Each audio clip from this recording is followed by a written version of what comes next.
Coming in at number 5, we have secret experiments. This is nothing new. The government has been up to all sorts of secret experiments. If we go back through the 20th century, we have things like MK Ultra. This is when the CIA and the American government was obsessed with mind control and trying to find some way to implement it into warfare and interrogations. Some of the things they would do is take someone and put them in isolation for an undetermined amount of time and see if they would break mentally and start giving up information. They would mostly do this on prisoners that had no idea they were part of an experiment. Wow, that definitely sounds ethical, but that isn't even the most notorious part. What the experiment is really famous for is when the CIA would use LSD, that is a hallucinatory drug known as acid, to try and control people's minds in interrogations. They would give people doses of LSD without them knowing and put them under extreme questioning. Once again, they would do this to people who had no idea they were being experimented on. Eventually, the tests were all stopped and a lot of the information on the studies was released to the public.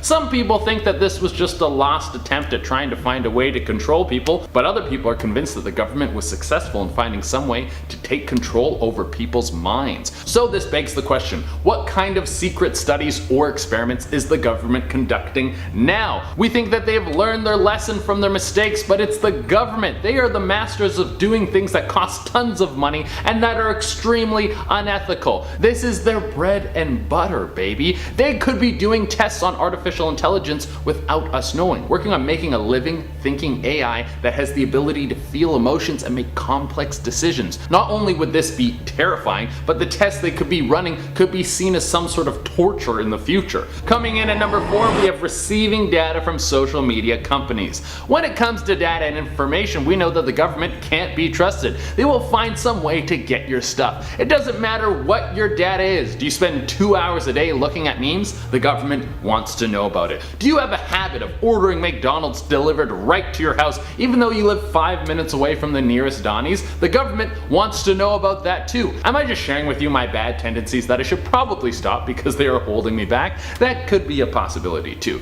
But we already know that the NSA was looking at all your phone calls, all of your emails, and collecting all of your data back in 2013, and you think just because we caught them they were gonna stop? No way! Then Facebook got caught for selling data, and you don't think that other major companies aren't doing the same thing? Data is the most valuable thing on the planet right now, and there's no way that the government doesn't have their hands in the pot somewhere. That was the big problem with TikTok. It's Chinese owned, so America didn't want their data flying out to another country from the American people, but they are perfectly fine with it staying in the hands of the American people, probably because they're getting a piece of it. Coming at number 3, we have secret weapons, especially in America where the military funding is through the roof. Who knows what sort of technological advancements are happening behind closed doors? I don't think we will ever know what's going on until they want us to know. Places like Area 51 have stayed secret forever, and even when there was supposed to be a massive raid,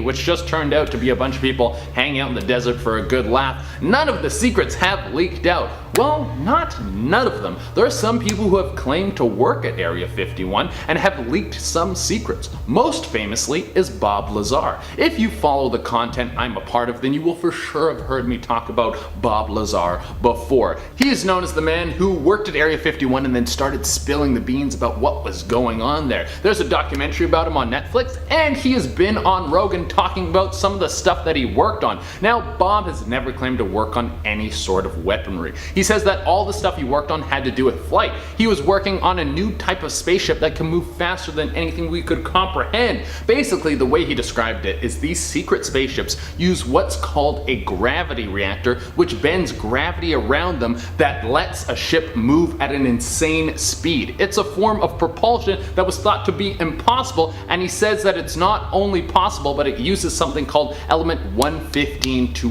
happen. This is the substance that is used in the gravity reactor. Even though Bob has never worked on anything to do with weaponry, he did mention that there was some sort of evidence of weaponry testing and design using element 115. What on earth could that look like? What does a gravity gun or gravity bomb do to a person or an entire city? Bob worked with the government in Area 51 back in the 80s, so who knows what kind of advancements they have made since then. The American government could be hiding hiding a weapon that could have the destructive capabilities to take out an entire country or blow up the moon. Or if they could shoot nukes faster than the speed of light, there wouldn't be a lot of time to get shelter and protect your people if that gets fired at you. Well, let's hope we never have to experience something like that, because I don't want the world ending right now. There's also things like Project HARP, a system of radio towers in Alaska that apparently have the ability to control the weather and even cause things like powerful earthquakes. Imagine you could weaponize the weather, cause lightning and hail to decimate your enemy. It would be like they're in the movie Geostorm. You could make the terrain too cold to fight on, or make the weather too erratic for your enemy to grow crops to feed their troops. They would quickly be bending the knee to your godlike power. There's also rumors that Project HARP has the ability to send out a low frequency signal to a large area and cause an entire population to pass out. You could incapacitate an entire city. Alright, coming in at number 2, we have aliens. I mean, we were just talking about Area 51, so it only makes sense that we talk about aliens for a little bit. The government has known about aliens for a long time, and they just started telling us. They need to open the door and let us know all the things about these little green dudes walking around, because I want to become their friend and go on a crazy space adventure. Now, if you want to go really deep, you could say that aliens are running the government, and that is why they won't spill the beans. But that's not the vibe we're going for today. What I'm going to focus on is the fact that we know the government has been hiding the truth about aliens, because they recently declassified a lot of alien files and started showing us UFOs and the fact that they are real. They even released government footage of a UFO. There was a legit flying saucer caught on camera just floating around, and no one reacted at all. Mind you, the world was kind of on fire at that point with all the protests and coronavirus, but it's still crazy and no one cared. But here's what I'm thinking. There's no way that they told us everything. There's no way that the little bit of footage and documents that were shown to us was everything they have to offer. And the stuff that they're hiding is probably the best stuff. I bet they have a full alien language mapped out that you can learn on Rosetta Stone. And coming in at the number 1 spot, we have Jeffrey Epstein's involvement with the government. This is a massive conspiracy that is still in the forefront of most news stories. It is the wildest story to hit America mainstream media in years, and really it's just getting started. If you don't know what's going on, let me fill you in. Jeffrey Epstein was a mystery multimillionaire. No one really knew where he got his money from. He was associated with some of the most rich and powerful people in the world, people in the film and television industry, high-ranking government officials, even members of the royal family of England have connections to this guy. Jeffrey Epstein was a known human trafficker, and he had an island which we suspected was a place where rich and powerful people would fly to partake in human trafficking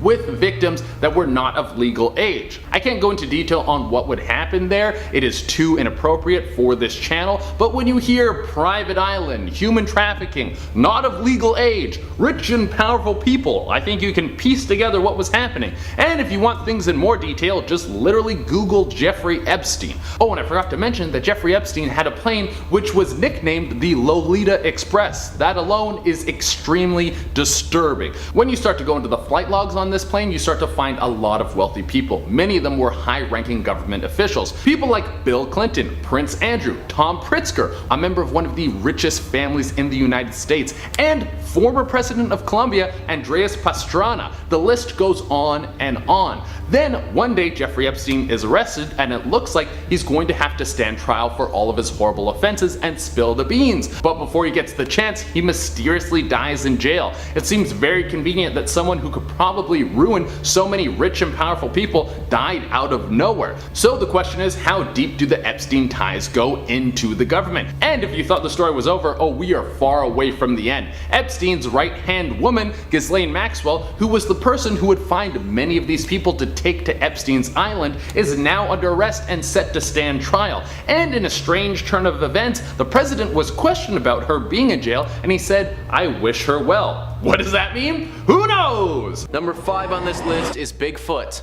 Bigfoot, or the Sasquatch, is a big biped ape-like creature that is said to roam the forests of North America. This creature has been the topic of North American folklore for years and has had thousands of sightings. This legend is so widely known and researched that it even has a Bigfoot Field Researchers organization that has documented all of the reported sightings and counted them up from each area. To put it in perspective, Washington has over 2,000, California over 1,600, Pennsylvania with over 1,300, and many other states with similar numbers as well. Now, most people have chalked this up to being a legend with no actual legitimacy to it. The example given by most skeptics is that those who have seen Bigfoot didn't actually see the creature, but saw a bear or some other animal that resembled the Sasquatch instead. This explanation is good enough for most people, but believe it or not, it wasn't good enough for the American government. That's right, guys, the American government has actually investigated Bigfoot. It all started when one of the leading Bigfoot researchers, Peter Byron, sent some unidentified hairs to the FBI. He told them that his team found these hairs and could not identify what type of animal it was. Now, rather than throw this out as being mumbo jumbo, the FBI actually took Peter seriously and analyzed the hairs. 4 decades later, the FBI declassified their Bigfoot file, and it turned out that their analysis of the hairs linked them to the deer family. Now, even though that may be the case, why did the FBI take this so seriously? Why would the actual American government spend time, money, and resources analyzing these hairs in a classified operation if there was no legitimacy to the Bigfoot claims? Now, this isn't evidence of the existence of Bigfoot. However, it makes me believe that the government, they might know a little bit more about this than they're letting on. Maybe they've actually encountered Bigfoot before, and they aren't quite ready to make the urban legend a reality. Number 4 on this list is weaponized lightning. The thought of weaponizing lightning seems like something out of a comic book. In fact, it's been portrayed in comic books like Thor or movies like Star Wars as a super special power that only somebody with incredible abilities can possess. That may not be totally true though, because the government has discovered a way to control it. It's all very complicated, but the concept is that lightning will follow a path of ionized air and can be directed to go anywhere we want. Manipulating lightning wasn't discovered by the United States government by accident, but it was very much on purpose. In 1967, the CIA was funding a super secret project to weaponize lightning and use it in warfare. This project was funded for some time until it was eventually shut down. The project was classified for decades until finally being released to the public many years later. The thing about all of this though is that some don't actually think they stopped trying. In fact, in 2012, an article by the BBC talked about how US Army scientists are still trying to develop a gun that will fire a bolt of lightning. This lightning rifle could fire off 50 billion watts of energy. That's more power than a large city would need to function. Turning lightning into a weapon is still being funded to this day. That's pretty scary to me because 50 billion watts feels like too much power for a human to be able to wield.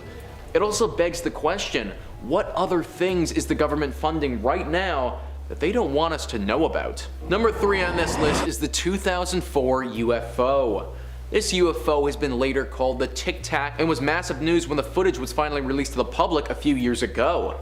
On November 10th, 2004, Kevin Day saw a very strange object show up on his radar. It was too slow to be a plane, too fast to be a bird, and moving along an unconventional air path. Apparently, another crew member saw this object and said that it had the capability to drop from 60,000 feet to only 50 feet in the air without producing a sonic boom, and unlike any man-made aircraft that we've ever seen. Chad Underwood was the man who actually made the recording of this UFO, and it's clear that this thing is unlike any aircraft that we're familiar with. I imagine that most of you have seen this video before, but for those who haven't, let's roll a few seconds of it to show you what I mean. Winds 120 knots to the west.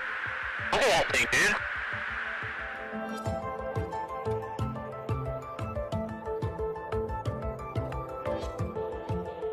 Now, that video wasn't officially released by the Pentagon until many years later, and that leads a lot of people to ask the question, was this unidentified flying object actually the work of aliens? Did the government know about this thing flying through the air prior to the video and then needed to cover it up? Why is the government releasing the videos years later? Are they trying to slowly adjust us to the reality that aliens are real? Is this UFO even connected to aliens, or is it something else entirely? All of these questions have arisen in regards to this video, and as one would expect, the government isn't exactly forthcoming with all the answers. This video doesn't prove the existence of aliens. In fact, it doesn't really prove a whole lot of anything. As of right now, it's something that we just simply can't explain, or as some people have theorized, maybe that's just what the government wants us to think. Number 2 on this list is the UFO program. Keeping on the train of UFOs, it's currently believed that the government has already discovered some and are currently keeping them hidden from the public. Now, I should be a little bit more specific about this because the term UFO specifically refers to flying objects. The reports that I'll be referring to aren't specifically about objects being able to fly, but that the government is currently in possession of off-world vehicles. Specifically, what these vehicles can do is not disclosed. Now, the whole existence of a secretive government-run program specifically investigating UFOs and otherworldly vehicles, it's been debated for years. However, it's largely believed at this point that the government does have a program like this and likes to keep all of their findings from the public. Now, just the existence of a program like this doesn't mean that the government has some secret, scary alien discovery. However, at the very least, it means that they have seen enough evidence of something going on to invest lots of money into discovering what it is. Now, the reason that I say the government might have some off-world vehicles that they're keeping from the public is because of the reports from Eric Davis. Eric Davis was an astrophysicist who worked for the Pentagon, and he was part of the UFO program. He's come out and talked about some of the things they had him work on. He says that some of those things he investigated were off-world vehicles not made on this Earth. He then goes on to say that we couldn't make the materials ourselves. This is an astrophysicist who's worked on some extremely classified material coming out and saying this. In my mind, that's pretty clear-cut evidence that the government is currently in possession of some secret object that they don't want the public to know about. Whether this object is an indicator of extraterrestrial life or something else is currently unknown, and as of right now, seems like the government wants to keep it that way. Number 1 on this list is Iran's military dolphins. That's right, guys, you heard me correctly. Iran's military dolphins. The country of Iran is currently in possession of militarized dolphins trained to blow up ships. Truthfully, this story is just one big government controversy. It all started when the Soviets started developing these secret dolphin soldiers. They trained these intelligent aquatic mammals to become weapons of the sea. They attached harpoons on the dolphin's back and trained the creatures to use them, and then also strapped bombs to the dolphins and trained them so that they could become suicide bombers of the ocean. The thinking was that they could send these dolphins out to blow up American submarines. The dolphins were able to tell the difference between an American sub and a Soviet sub based on the sounds that the propeller made. All of this sounds like it came straight out of a cartoon, but I swear that it's actually true. In 1991, the Soviet Union fell, and then 9 years later, their dolphin project lost its funding. But rather than let the dolphins die or release these weaponized creatures into the oceans, they sold them to Iran. Boris Zuharid, the Russian dolphin trainer, has come out and said, "If I were a sadist, then I could have remained in Sevastopol, but I cannot bear to see my animals starve. We're out of medicine, which costs thousands of dollars, and have no more fish or food supplements." But after they were sold to Iran, they weren't out of food or supplements at all. In fact, all reports suggest that the Iranian government has continued with this weaponized dolphin program and are still in possession of them. This isn't widely talked about because the Iranian government doesn't really want people to know about their secret ocean weapon. Not just because they don't want other governments to know about their use of the dolphins, but also because of the moral questions that arise with this information. Is it acceptable to weaponize a dolphin and have it become a suicide bomber? Iran doesn't really want that type of media coverage. It's really kind of frightening to think about, but our favorite aquatic mammals? They could actually be trained to kill us. In at number 5, we have North Korea. North Korea is one of the most strict and repressive countries in the world, so it's safe to say they like to hide a lot of things about their country from the rest of the world.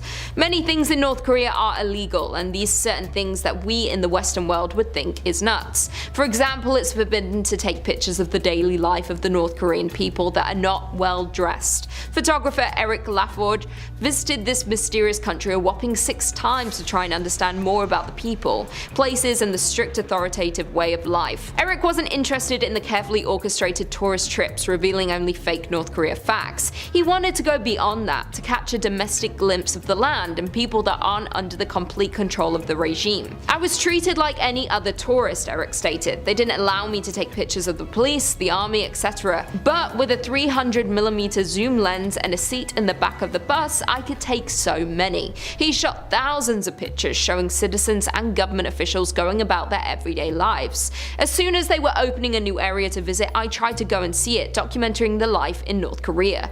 After Eric returned home in 2012, however, the government discovered him sharing secretly taken North Korean photos online. They demanded him to take down the images. I refused, as they showed all the aspects of the hermit kingdom, the good and the bad, just like I do with any country I visit. I refused to make an exception for North Korea, and they didn't like this. Soon the regime banned Laforge from crossing its border ever again. Kim Jong-un is so strict, and many things about North Korea not shown to the world and kept very secretive. We may never know what else they are hiding. In at number 4 we have tank ban, China. On June 5th, 1989, there were protesters at the Tiananmen Square, and the Chinese troops began violently cracking down on these pro-democracy demonstrators who had been in the square for over a month. Jeff Widener watched and photographed as a man confronted the lead tank, standing directly in front of it. The tank stopped and tried to go around the man. The man moved, and at one point during the standoff, the man climbed aboard the lead tank and spoke to whoever was inside.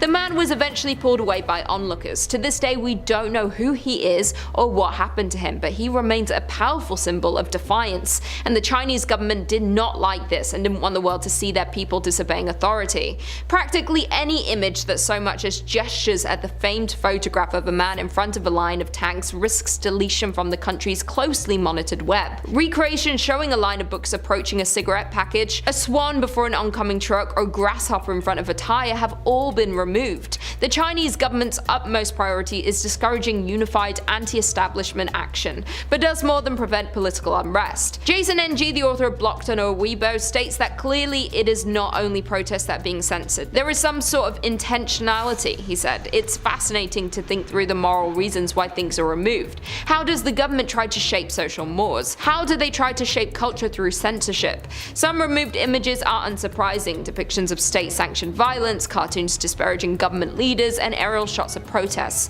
All images, even harmless ones, of top Chinese political leaders are banned, except on official websites and approved blogs. In at number 3, moon landing, flag flying in the wind. One of the biggest conspiracy theories is the first moon landing was real or faked by NASA with the help from the US government. The most famous picture shows Buzz Aldrin planting an American flag in the soil of the moon, and it appears the flag is moving, clearly showing the presence of wind, which is impossible in space. NASA says Aldrin was twisting the flagpole to get into the moon's soil, which caused the flag to move. In the late 1960s, the space race was a competition between nations regarding achievements in the field of space exploration, and that was the United States' motivation. They wanted to win the space race and be the first ever to land on the moon, ahead of the Soviet Union, and they would do anything to be the first and beat out all of the others. Conspiracy theorists claim that NASA faked their landings to avoid humiliation and to ensure that it continued to get funding. NASA raised about $30 billion to go to the moon, and this could have been used to pay off many people. Since most believed that sending men to the moon was impossible at that time, they argue that landings had to be faked to fulfill J.F. Kennedy's 1961 goal that before this decade is out, we will land a man on the moon and return him safely to Earth. In fact, NASA accounted for the cost of Apollo to the US Congress in 1973, totaling $25.4 billion. Virgil Grissom, Edward H. White, and Roger B. Schaefer were 3 astronauts who died in a fire while testing equipment for the first moon mission. It's theorized that this was no accident, and they were in fact executed by the US government, who feared they were about to disclose the truth.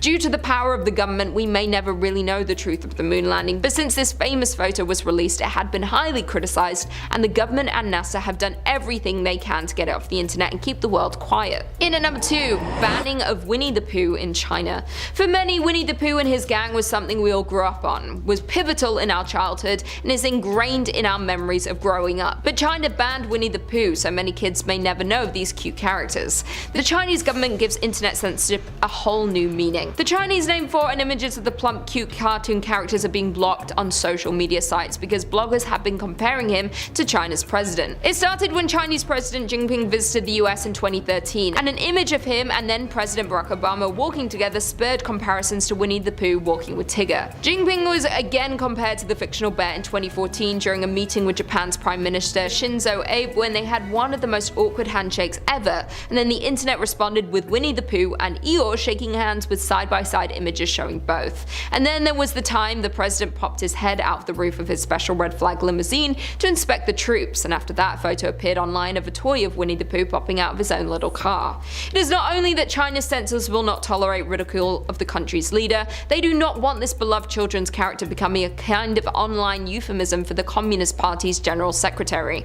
In other countries, such comparisons might be thought of as harmless enough or become a funny viral meme, but not in China. Even in 2018, when the film Christopher Robin was coming out, China had banned it from their country. And finally, in a number one, we have UFO sightings. Unidentified flying object sightings have been reported throughout history in various parts of the world, raising questions about life on other planets and whether extraterrestrials do in fact exist. The first well-known UFO sighting occurred in 1947 when Kenneth Arnold claimed to see a group of 9 high-speed objects near Mount Rainier in Washington while flying his small plane. Arnold said he thought the speeds were several thousand miles per hour and they moved like saucers skilling on water.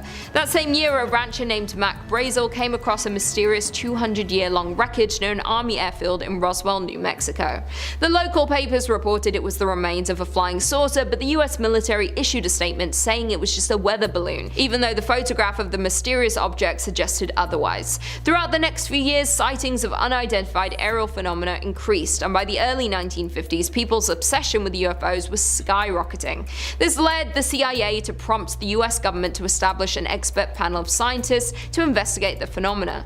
The panel was headed by H.P. Robertson, a physicist in California, along with other physicists, an astronomer, and a rocket engineer. These group findings said that these sightings could be attributed to astronomical and meteorological phenomena or earthly objects such as aircrafts, balloons, birds, or searchlights. Parts of the panel's report were kept classified until 1979, and this long period of secrecy helped fuel suspicion of government cover-up. It has been highly debated that the government is covering up these sightings by the public to shut them up and give them false answers like these UFOs are just military aircrafts or weather balloons. Many sightings of UFOs have been seen in the area around Area 51, which is a highly classified place in Nevada. Area 51 is used as a government base for secret military Air Force activity, and they have a connection to classified aircraft research. It wasn't until 2013 did the CIA publicly acknowledge the existence of the base and the true work they do at this secret air base. It's not known by anyone.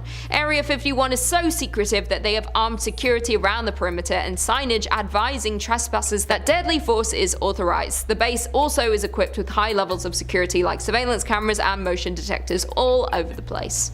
Remember when everyone was going to storm Area 51? What a time to be alive. Number 5 on this list is secret laws. Now I wish I could be more specific about which secret laws I'm referring to, but if I knew that, then they wouldn't be secret in the first place. I wasn't actually aware of this, but the government of the United States, and I'm assuming other governments around the globe as well, can pass secret laws. These are laws that are specifically not revealed to the public and are just on a need-to-know basis. Full-on legal laws that are now put into practice are getting secretly signed and passed by the higher-ups, and we have no idea what they could even be. This could literally range from making the word ketchup illegal to, I don't know, making it totally legal to steal a car on the 30th of August if there's a full moon out. Alright, so obviously those are wildly extreme examples, and I doubt that those things are actually happening, but you get my point. In America, these laws are called Presidential Policy Directives, which is a fancy way of saying that it's an executive order from the president, which can be revealed to the public if they wanted to, or can remain secret. These don't happen in just crazy times of crisis either, they happen a lot more frequently than you may believe. During his time in office, President Obama signed 43 different PPDs, and to this day, there are 16 of them that the public literally has no knowledge of whatsoever. That is a lot of laws that are just floating around that we literally don't know anything about. Now one has to imagine that these probably don't concern the public and has to do with other secretive government stuff, but what secret government stuff does it concern? Secret deals going down with other countries? Covert missions that the public can't know about? Anything regarding extraterrestrials? This is all on the table with these PPDs, and we may honestly never know. A fun and also scary statistic is that President Reagan, when he was in office, passed at least 325 PPDs. That is just an insane amount of laws that we don't know anything about. It also begs the question,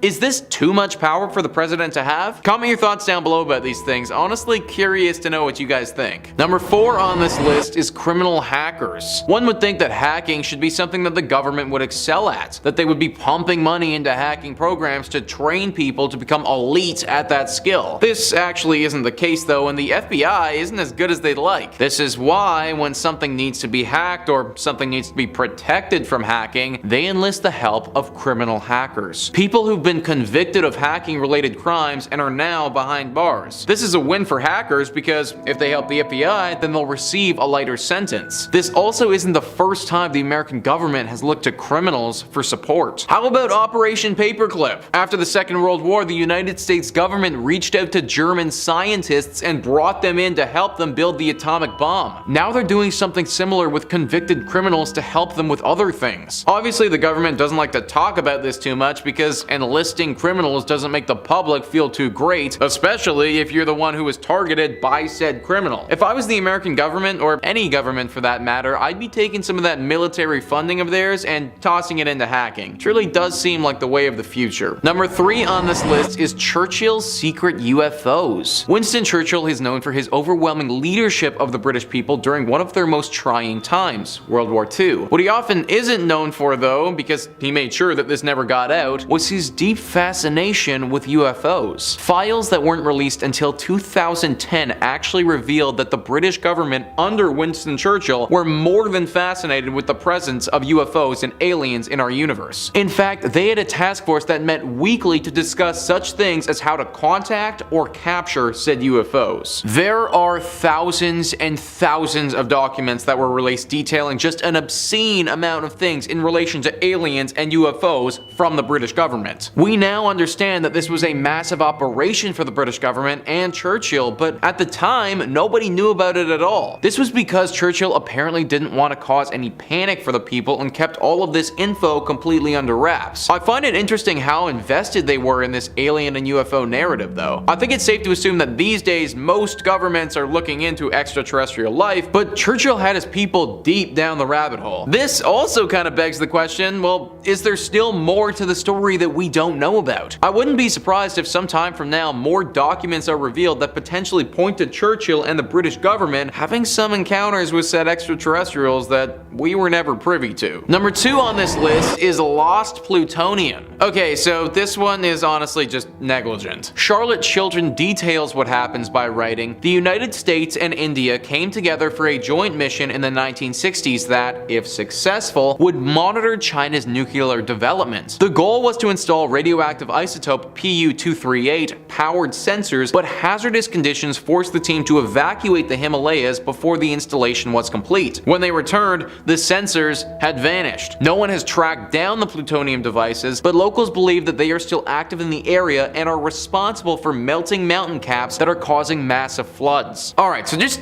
think about that, guys. The government literally just lost a bunch of extremely dangerous plutonium and then was like, ah, shucks, I guess we'll just leave it then, and then left the Himalayan mountains in a state of disarray. They're now causing major negative environmental impacts on the mountains and those who live around them. Not to mention the entire other aspect of this. What if someone we don't want finding a bunch of dangerous plutonium found a bunch of dangerous plutonium? Plutonium can be used to make nuclear weapons, and having some rando just pick this thing up in the Himalayas probably isn't the best thing for society. This is why this failed venture hasn't been talked about too much and the government likes to keep it under wraps. Next time though, guys, let's try to be more careful what we do with the super dangerous, super radioactive chemical, I think. Number 1 on this list is Project Sunshine. This thing was just totally messed up and is truly almost unbelievable. Wikipedia writes, Project Sunshine was a series of research studies that began in 1953 to ascertain the impact of radioactive fallout on the world's population. The project was initially kept secret and only became known publicly in 1956. Commissioned jointly by the United States Atomic Energy Commission and USAF Project RAND, Sunshine sought to examine the long-term effects of nuclear radiation on the biosphere due to repeated nuclear detonations of increasing yield. With the conclusion from Project Gabriel that radioactive isotope SR90 represented the most serious threat to human health from nuclear fallout, Project Sunshine Sunshine sought to measure the global dispersion of SR-90 by measuring its concentration in the tissues and bones of the dead. Of particular interest was tissue from the young, whose developing bones have the highest propensity to accumulate SR-90 and thus the highest susceptibility to radiation damage. Sunshine elicited a great deal of controversy when it was revealed that many of the remains sampled were utilized without prior permission from the deceased or from relatives of the dead, which wasn't known until many years later. Okay, so let's just go over that last part again, guys. People didn't know that the government was testing on dead bodies of their loved ones. The American government was literally stealing the dead bodies of their citizens, prioritizing the bodies of the young when they did it, and then releasing a horribly radioactive chemical around them to see what would happen. And also, who the hell named this? Project Sunshine? What the hell is possibly bright and sunshiny about this? This is just messed up, man. It's no wonder the government wanted to keep this a secret. They knew that this was horribly wrong and bad. I guess we just need to cross our fingers and hope that something like this isn't happening secretly under our noses right now. Number 5, Project Acoustic Kitty. Have you ever tried to train a cat? I have too, and let me tell you from experience, it is not particularly easy. I can barely get them to agree to use like a litter box, let alone complete a task. But that very well could be because I am just one man and I don't have the government funding and might of the US military behind me. I'm sure if I had a little government funding, I could get these cats jumping through hoops and waiting more than 5 minutes to start screaming once their food dish is empty. So this is Project Acoustic Kitty, a CIA program that proposed the transformation of house cats into next generation cybernetically enhanced super spies. No, really. It sounds like it's the plot to a direct-to-VHS kids movie, but it was a real project. A team of animal behaviorists worked alongside Robin Michelson, who was one of the inventors of the human cochlear implant, with the hope of making one for cats. They would wire a cat with a battery, a compartment in its rib cage, and a wire running all the way to its inner ear. They believed they could control the cat's movements through ultrasonic sound, and they could use a transmitter also implanted in the cat to listen in on conversations. I don't know what kind of conversations they think a cat is getting up to, but cats mostly just lay in the sun. I feel like that's one of the bigger problems with this project. Now, whether or not this actually got past the drawing board and they actually RoboCopped a cat is up for some debate. An ex-CIA officer grimly claims, and kind of hilariously in the darkest way, that the original Acoustic Kitty was struck by a taxi after they took him out of a van, and he took the Rainbow Road up to heaven to spy for the CIA on angels. A different report claims that the original cat lived out a happy life, he pursued journalism, and then was found dead in his apartment after publishing some anti-CIA sentiment. That's just a joke, don't look that up. Now, the only declassified document regarding the project is a redacted memorandum titled Views on Trained Cats, and it references this: cats cannot be similarly trained to approach, and then redacted. That's all we know, really. To quote Charlie Kelly from Always Sunny, cats do not abide by the laws of nature, D. Anyone who owned a cat should have been able to tell the CIA that teaching them to do anything that serves anyone but themselves is a lost cause. And if you're looking for more funny videos about cats, we don't really have a lot of that. That's elsewhere on the internet. But if you're looking for scary things, cryptids, conspiracies, ghouls, goblins, aliens, true crime, fake crime, just about anything freaky above the sun and below it, we've got lots of that in spades. So click on through, hit subscribe, and hit that little bell, and make sure you don't miss a single scream. But do that at the end of this video for me, would you kindly? We got way more secrets coming up for you. Number 4, Henry Shields' Flying Saucer. And one of these should probably be about aliens, right? The rest of them are gonna be like secret CIA projects and stuff, but I feel like I should include just one alien thing to keep it a little fun and fresh and flirty, and also because I know you love the aliens. I know what drives the clicks around here. So let's talk a little about a declassified document regarding unidentified flying saucers coming to us from 1976. Captain Henry Shields of the US Air Force began his report by typing, "Sometime in his career, each pilot can be expected to encounter strange, unusual happenings which will never be adequately or entirely explained by logic or subsequent investigation. This story will be filed away and possibly forgotten, but it makes for interesting and possibly disturbing reading," which is a great way of prefacing, letting you know that whatever he's about to talk about is insane. The account begins describing a clear morning. The Iranian Air Force received a series of calls of unknown airborne objects described as bird-like or flying saucer-like,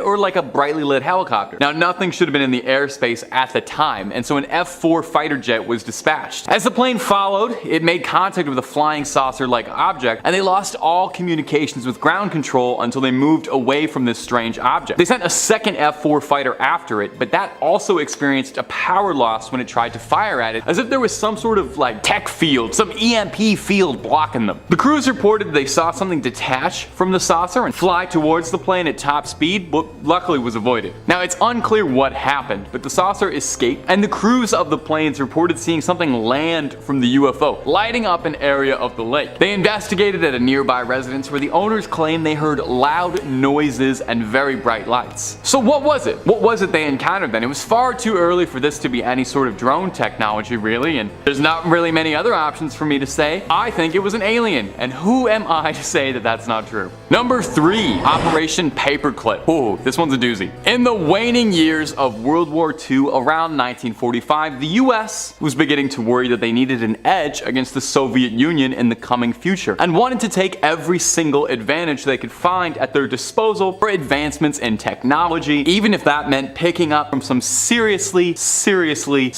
dubious sources. It was called Operation Paperclip, and it was a secret United States intelligence program in which more than 1,600 German scientists, engineers, and technicians were taken from Germany's National Socialist Party to come work for the United States and forget about all of that other stuff. When large numbers of German scientists began to be discovered in April of 1945, the US set up a few overnight makeshift interrogation centers in Paris and in Frankfurt. This early draft of the project was called Operation Overcast, and this initial idea was that this was going to help end the war against the Japanese, and it would immediately benefit post-World War II research. Eventually, the project got renamed from Overcast to Paperclip in reference to how the officers would attach a little paperclip to the folders of the rocket experts they wanted to pluck and bring over to America. Now, in its conception, the project's first goal and idea behind it was this thinking that somebody had to take these scientists, right? And if America didn't pluck all of these morally gray scientists, somebody else would have. And they feared that they would have fled to Argentina or Egypt, which had been known to be sympathetic to German National Socialism, and I guess it was better if they were there where they could be observed than somewhere else where they could do who knows what. The Soviets actually had a similar project to this idea, mirroring it, calling it Operation Ozofikam, and I'm probably pronouncing that wrong, occurring during 1946, and that's a whole different video. Now, these scientists blended into American life, and they got themselves some cushy jobs at lofty positions. You would not believe some of the places some of these guys went. A number of them went to NASA. Here's a terrible fact for you. A great deal of the advancements and knowledge we have about like rockets and spacesuits and spaceflight technology can all be directly traced to members of the project and former members of a certain nationalist socialist party. Number 2, MK Ultra. If you're like one of the 1.4 billion people who've turned into Netflix for Stranger Things, you're probably a big fan of all the wacky stuff that goes on in Hawkins. Aliens from another dimension, Steve Harrington's hair, psychic super soldiers. It's fun to see such fantastical concepts on the screen, you know? That kind of stuff only exists in TV. And of course in the grim reality where the CIA really did try to develop brainwashing, mind control, and astral projection technology. Now, the most infamous among them by far is Project MK Ultra, sometimes known as Project Monarch. To begin to even truly scrape the surface of this subject, we need a lot more time than the 2-minute window we've got here, but we can cover the absolute basics about this super duper incredibly very real thing the American government was very involved in. Look it up after this video, please. I can't discuss everything, but participants of the MK Ultra trials were put through unimaginable torment. Electrocution, unknowingly dosing subjects with illicit narcotics. Now, many MK Ultra documents have been destroyed over the years by the CIA's direction, but what documents that have been declassified gave us a lot of insight into the program. See, the CIA was worried again that the Soviets were making better leaps in technology over them and were winning all sorts of landmark races. So they were doing everything they could to get their edge over the Soviets, like we talked about in the last point. And one of these forays was interrogation technology. They believed that with the aid of certain illicit substances, some mental gymnastics, they could outright dominate and control another human being's brain.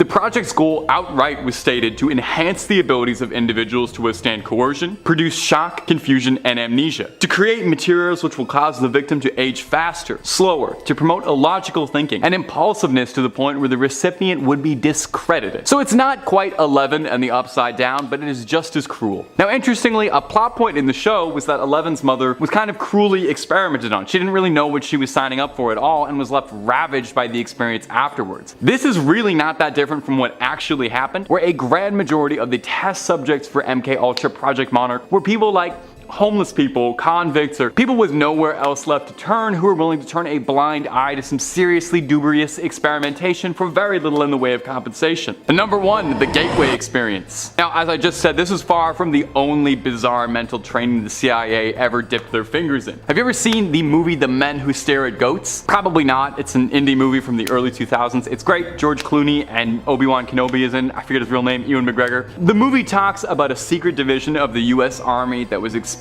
with expanding their consciousness. Sounds pretty far out and groovy, right, man? Well, enter the Gateway Experience. It sounds like weaponized hippies, and it kind of was. The goal was that subjects would be able to harness the full extent of their brain, and that with enough practice, subjects would be able to release the control of their consciousness from this mortal shell, from this meat prison that keeps us all, and release us out into these planes of existence that you and I are just far too feeble to ever understand. Now, the final landmark for this project, the final idea, was mental time travel, which sounds wild, but I don't know when you guys are gonna realize you can't make up stuff weirder than actual things the CIA has done. This idea is that once your consciousness existed outside of meat space, you could access your memories and relive them and view them from a third-person perspective of an outsider. You'd be able to take in stock of your surroundings and gather data and intel no one else could have. So, you know, right now, I'm looking into a camera, I'm talking into this thing, but later on in the future, I can imagine myself and see myself behind the camera, watch myself making all these mistakes from a different perspective. Now, I'd love to be able to explain the intricacies of what this project involved, but I only have so much time to do, so please do some homework after this video if you're interested in this subject. It's really fascinating. The idea was that with a melange of binaural beats, guided meditation, this would affect the flow of your blood, alter your heartbeat, and start to awaken the brain in the ways we don't use it, get that third eye going. They said if your brain is like a light, the process of the Gateway Experience was to try to focus that light into a laser beam. So I'm sure you're eager, wondering if it worked. Officially, as far as we know,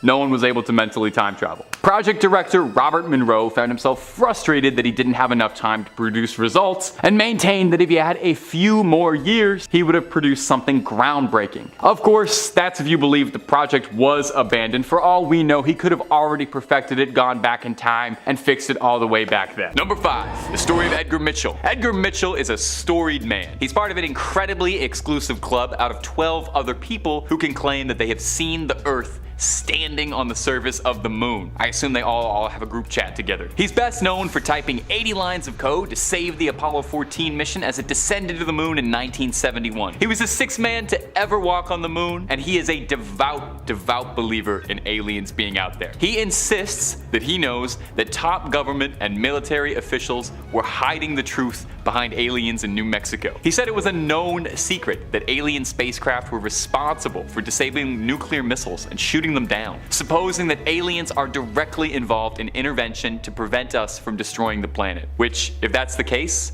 I've got nothing but thanks to give for our extraterrestrial friends. Thanks for that. We're not that responsible. He goes on to insist that the Roswell incident was real, and the government had covered it up and buried it as a conspiracy theory to deter people from finding out the real truth, which he believes NASA thinks the public simply wouldn't be able to handle. In 2004, he told a Floridan newspaper that he knew of a secret cabal inside the American government that was responsible for studying alien bodies, and that after JFK, this group no longer answered to the president and didn't include the commander-in-chief in their briefings. Mr. Mitchell is quoted as saying, "They all know that UFOs are real. The question is, where are they coming from?" Now, NASA didn't quite have the same tune. NASA themselves obviously denied all of Mitchell's statements, saying that Edgar Mitchell is a great American, but we don't share his opinions on this issue. Well, of course. If you've been sitting on a secret for 60 years, you're not gonna fold over one guy, but a bunch of evidence? Well, maybe. My goblins, you know what time it is. If you've been digging the scares, stick around and subscribe for some scary stuff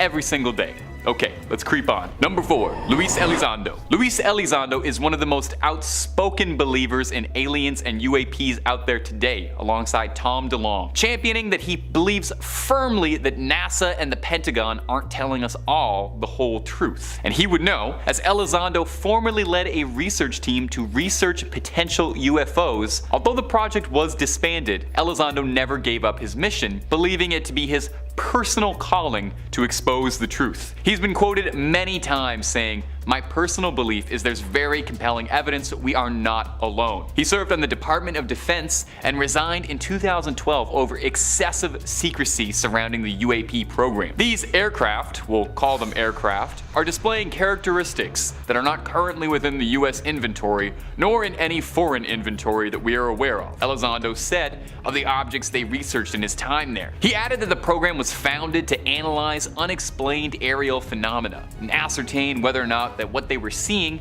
is a threat to national security or not. Kind of unnervingly, when asked about that, he said, "We found a lot. We identified anomalous aircraft that are seemingly defying the laws of aerodynamics." Which, oh hey, coming from the mouth of someone who worked at the Pentagon, that seems just a little bit suspicious, right? Right? Not just me? The quote continues, "Things that don't have any obvious flight surfaces, any obvious forms of propulsion, and maneuvering in ways that include extreme maneuverability beyond, I would submit, the healthy G-forces of a human or anything biological." Elizondo's gone so far in the past as to suggest that he thinks the US government has fragments of UFOs or UAPs somewhere, reverse engineering it to learn all their secrets. Sounds extremely like someone higher up didn't want people finding out about whatever Elizondo was getting onto. And why not? Number 3, the signal. Now when it comes to aliens, we all kind of assume in the back of our heads that our first direct contact with them is going to be very up close and personal. That they'll come down and hopefully we'll see them face to face or face to mandible, or perhaps we'll see their ships descending on us and it's already too late. But what if our first contact was something else? A radar signal, a noise through the silence of space. In 2003, astronomers working for the SETI, short for the Search for Extra Intelligence, a project dedicated to hunting for extraterrestrial life, were using a massive telescope to look to the stars. Now nothing much came of it except for a series of unexplained radio signals from the skies. These signals all disappeared over time except one, which was growing stronger and stronger. The signal comes from somewhere between the constellation of Pisces and Aries, and curiously, the signal is at a frequency that absorbs and emits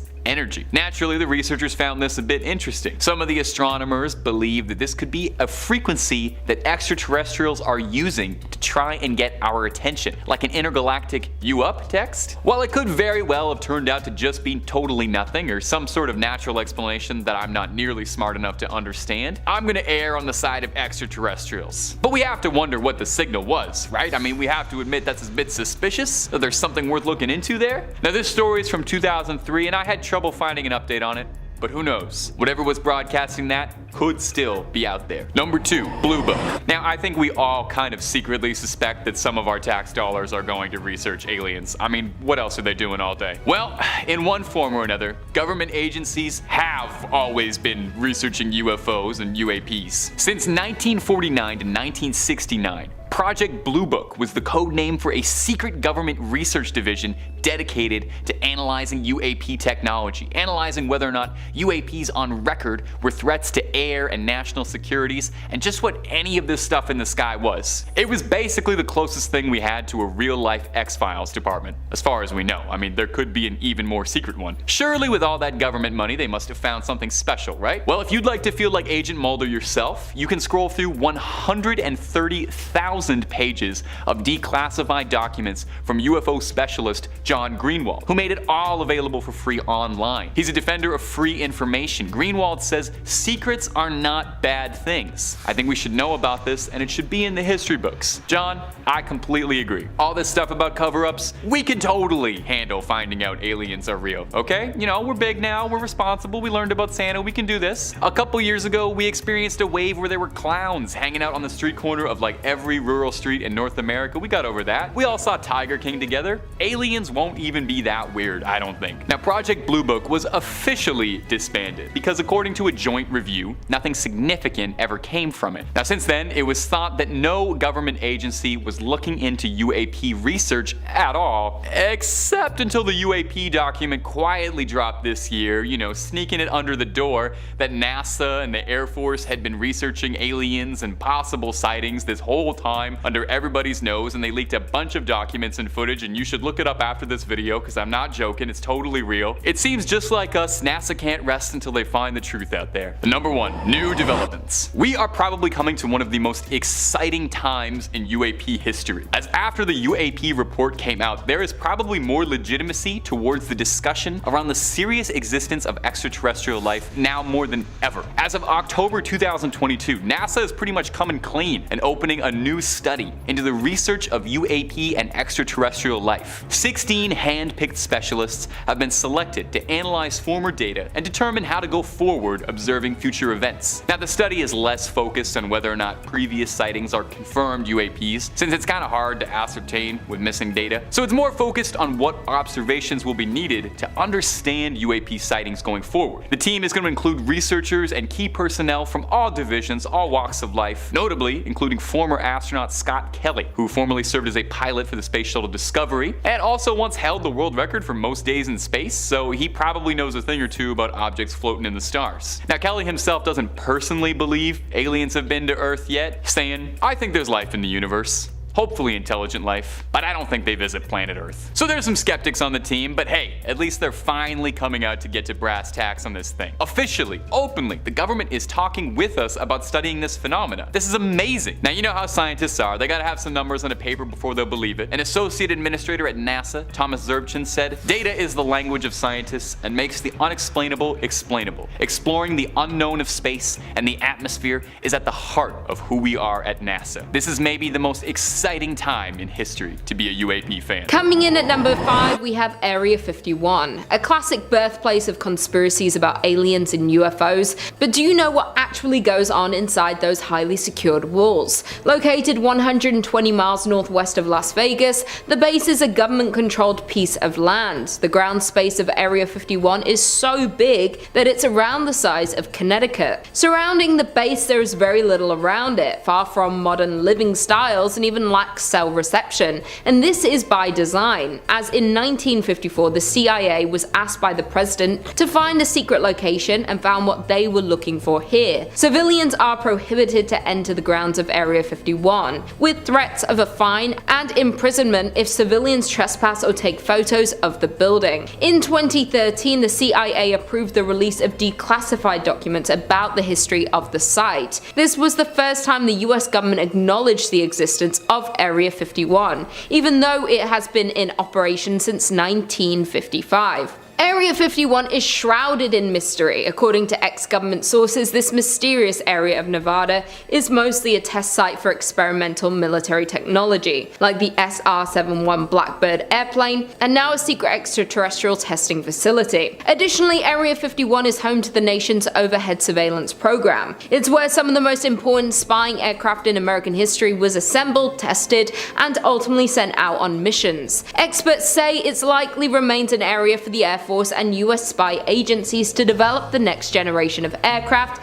and other weapons of war. The conspiracies around Area 51 in relation to examining aliens are due to the multiple reports of reported UFOs around the grounds of Area 51. Though these weren't UFOs, they were the aircrafts the government was testing on the grounds. That being said, since it has forever been locked away from the public, it's not for certain exactly what goes on within the walls of Area 51. But the fact that it was declassified 60 years after it began operations is a bit scary if you ask me. In at number 4, we have John Lennon's CIA case. John Lennon is a pop culture icon and is best known for being one of the members of the Beatles, though the Federal Bureau of Investigation considered Lennon a threat. This is because the government wasn't too keen on a foreigner spreading anti-war, anti-Nixon messages to the rather large counterculture movement in the United States. Thus, the FBI did what the FBI does best and kept detailed surveillance records records of Lenin's activities while actively trying to deport him. The FBI suspected Lenin would disrupt proceedings in the 1972 presidential election, where Nixon hoped to be re-elected,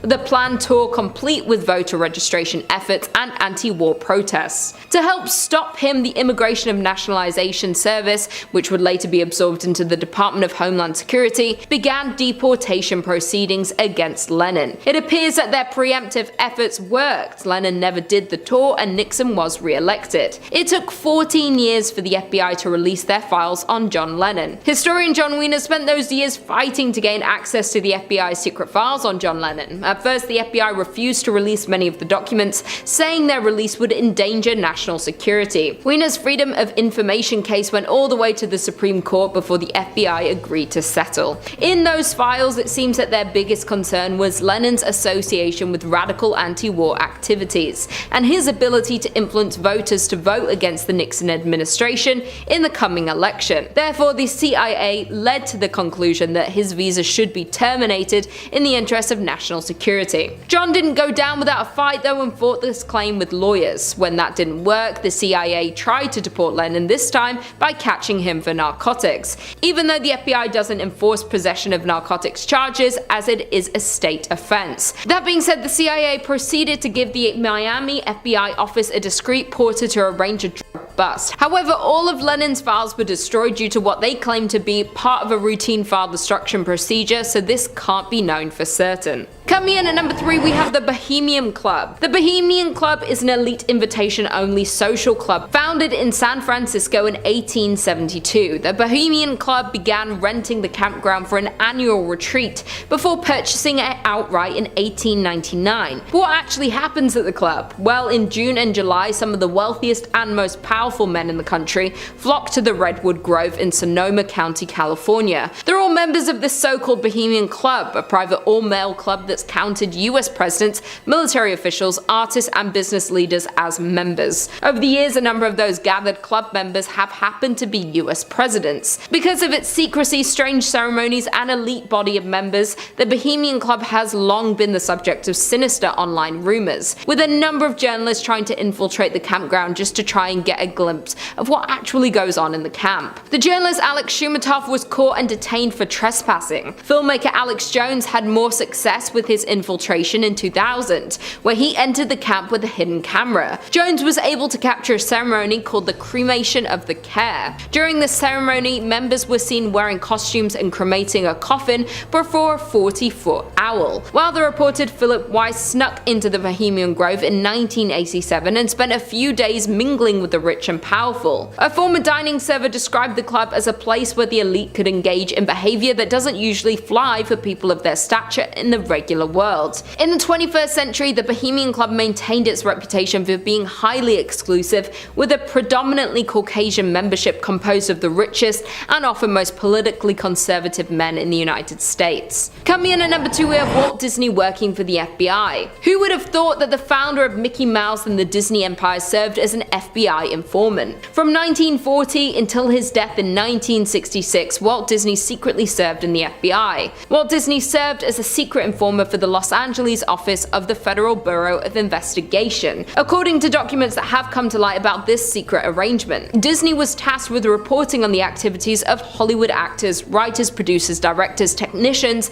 and union activists suspected of political subversion. At this time, communism was on the rise around the world, and American officials were concerned about these ideals spreading into society. The documents report that during a strike of animators at the Disney studio in 1941, Walt Disney publicly accused the strike leaders of communistic agitation. When Disney, whose right-wing leanings were well known, testified before the House of Committee on Un-American Activities in Washington, he named several of the animators who had led the strike as communists. In return for Disney's information, the director of the bureau allowed Disney to film in the FBI headquarters in Washington. For his part, Disney allowed the director access to Disney scripts and make changes in movies and episodes of the Mickey Mouse Club television show. Due to Disney providing the Bureau with information and doing such a good job, he was named Full Special Agent in Charge Contact in 1954. This title was given to those who are trusted informers that is able to provide transportation and equipment, as well as public relations services to the Bureau. And finally, in at number 1 we have they investigated ESPs. The extrasensory perception, also known as ESP, is considered a sixth sense, including claimed reception of information not gained through the recognized physical senses but sensed with the mind. According to the FBI Vault, ESP is considered a perception of information about events beyond what may be discerned through the 5 physical senses or deduced from past experience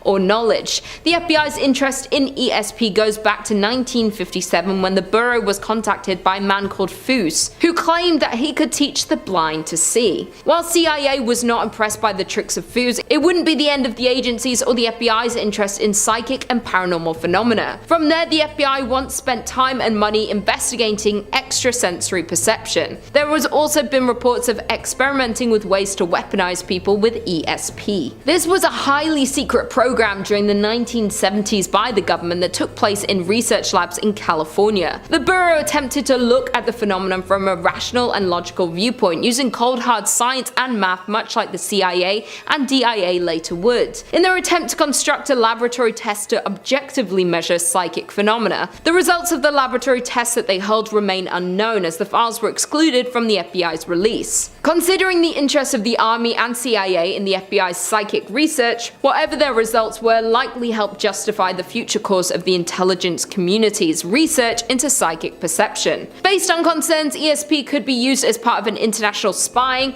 the FBI spent more than 3 years looking into the phenomenon before they concluded there was no scientific support for their concerns. Number 5 on this list is your fingerprints. Authorities having access to fingerprints and the whole development of using them to identify criminals in law enforcement, it really changed the entire policing game. Identifying people became a lot easier and gave you actually indisputable proof of what they had and hadn't touched. Now, most of us probably think about this whole fingerprint game and believe that it only applies to those who have already been incarcerated. They go to jail, and while they're in jail, a record of their fingerprints are taken down so that if they ever do anything again or are in question of doing something, then we have a way of knowing for sure. However, it turns out that you don't actually need to be in jail for the FBI to be holding on to your prints. Buying a gun, getting a background check for a job, or even getting your driver's license are all locations where you may need to put your fingerprint down. Well, apparently this info isn't just thrown away, but it's actually sent to the massive FBI database holding all the prints. They have over 100 million fingerprints recorded at this database, and now you're part of it without even knowing it. Maybe I'm a little old school, but I feel like this is a bit of an invasion of privacy, or at least it feels pretty backhanded considering I'm not even aware that it's happening. Like, I suppose it would be one thing if they made it totally clear that your prints were going in there. I still wouldn't love that, but at least I'd know. By hiding it, it really feels super creepy and kind of slimy. I don't know, guys. Comment down below what you think about this. Should everybody have their prints collected or only people with criminal records? I'm curious to know. Number 4 on this list is the most wanted list. Most of us are probably pretty familiar with the FBI's most wanted list. Usually it's filled with some of the worst criminals that the world has to offer, and they're typically tied to crimes involving murder or high-ranking positions in drug trafficking rings or even terrorist organizations. Either way, these individuals are usually considered some of the most dangerous people on the planet. However, that may not necessarily be true. This list, although it's certainly filled with some of the worst criminals in the world, shouldn't be looked at as the top 10 most dangerous people. The media and even the FBI kind of portray it that way, where the people shown on this list are the top 10 criminals in the world and they must be stopped, but it's very likely that there are far more dangerous criminals than them who are being withheld from this list. If you happen to be a criminal and you also happen to have individual features which are pretty bland and basic, then it's your lucky day, because it's very likely that the FBI won't be putting you on their list. This list isn't based off of the severity of your crimes, it's actually heavily influenced by the looks of the criminals. If a criminal has something unique about them, a tattoo is very prominent, maybe a scar that can't be missed, or just one of those faces that you could never mistake, then they'll probably make the list. Michael S. Schmidt, a New York Times reporter, says Bureau officials try to select dangerous fugitives who could be recognized by the public because they have distinctive physical features. So even though we think of this list as the most dangerous criminals, it's actually just the most dangerous criminals with a unique look. It's very possible that there are some other fugitives out there that just aren't unique looking enough, so we won't ever know about them. Number 3 on this list is the Grim Reaper. The Grim Reaper, as we know it, is an entity that you really don't want to run into. Therefore, anyone who through their brutalistic behavior has earned the nickname the Grim Reaper is also somebody who you probably don't want to run into. Mike Devlin writes, Mafia nicknames are often less than intimidating, but Gregory Scarpa's savage nature earned him a pretty tough one. The Grim Reaper. Scarpa rose through the ranks of the Colombo crime family but was collared in 1962 for armed robbery. Realizing what a potential asset they had on their hands, the FBI offered him an informant deal and Scarpa accepted the job to keep himself out of jail. Over 3 decades, the mafioso had a tumultuous relationship with his FBI handlers. He was a brutal, tough man. Later in life, he would try to self-medicate a bullet wound to the eye by pouring scotch into it. Yeah, I know, insane.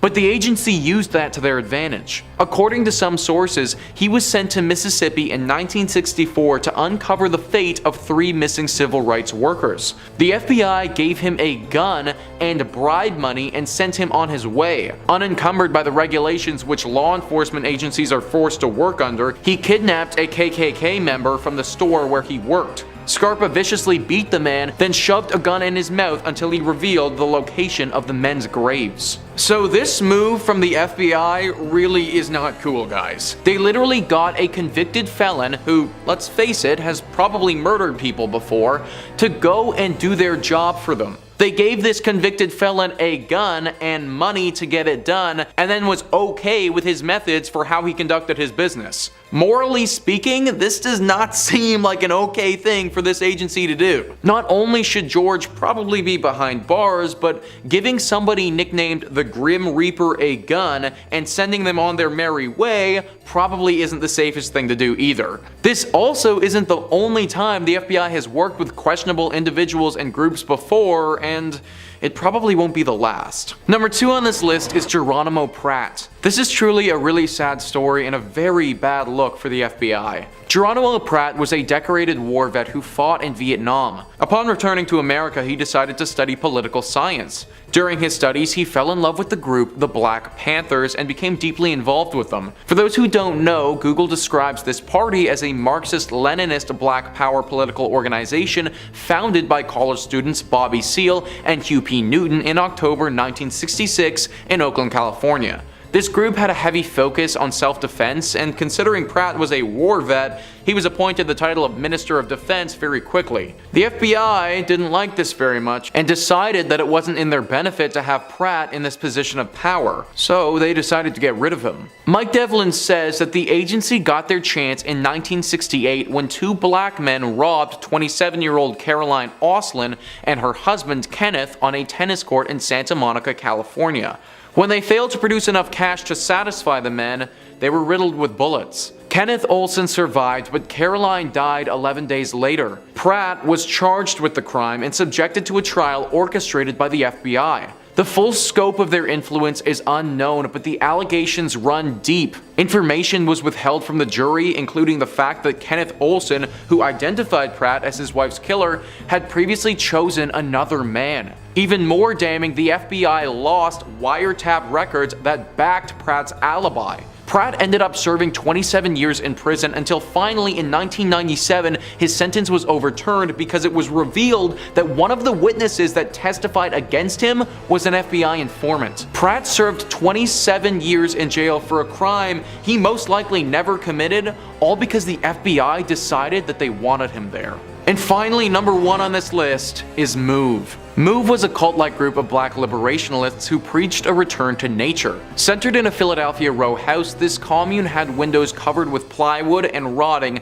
vermin-infested compost piles in the backyard. Group members stockpiled firearms and screamed obscenity-laden mantras through a bullhorn into the wee hours of the morning. Frustrated neighbors pleaded with the authorities to do something, and on May 13, 1985, an army of city officials, firefighters, and police officers gathered outside the house to evict MOVE. The group refused to budge, and police fired tear gas canisters inside. A gun battle ensued, and at 5:30 that evening, a helicopter dropped a C4 bomb on the house. In the ensuing carnage, 61 houses burned to the ground and 11 people died, including 5 children. Although a host of emergency personnel stood by, nobody did anything to help. Yeah, absolutely horrible, guys. Well, after a massive backlash ensued, it was found out that the FBI had actually given the police force this C4, but there was no official record of them actually doing so. For the most part, this was just pushed under the rug and hardly anyone was punished. Whether they had any hand in telling emergency personnel to sit by and do nothing is anyone's guess, but it's been widely speculated upon ever since the tragedy happened.